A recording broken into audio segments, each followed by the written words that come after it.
大家好，我係網球仔啊！由今日開始，我會同大家介紹下網球界嘅資訊。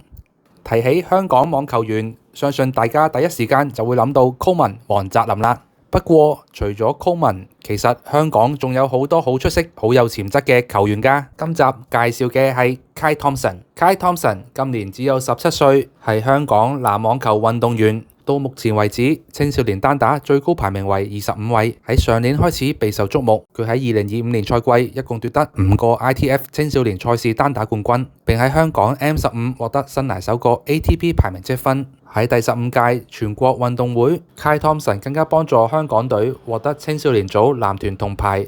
去到今年，佢打入咗人生第一場 ATP 巡迴職業賽 Hong Kong Open，首次面對世界 Top 100嘅球手。雖然最後以3-6、2-6直落兩盤落敗，但係佢嘅表現一啲都唔失禮，可以話係雖敗猶榮。其後佢更首次參與澳洲網球公開賽青少年組別，就打入咗男單8強，認真係犀利。目前有一個 ATP Points，全球排名係1940位。一個 ATP Points 你可能覺得冇咩了不起。但係你知唔知道要攞到一個 ATP Points 其實一啲都唔簡單。你要成功打入去 ITF 職業賽，要喺正賽裏邊贏到班職業網球手一場先可以得到1分，而呢1分其實就係職業網球世界嘅入場券。期待 Kyle Thompson 新一年有更多驚喜表現，加油啊！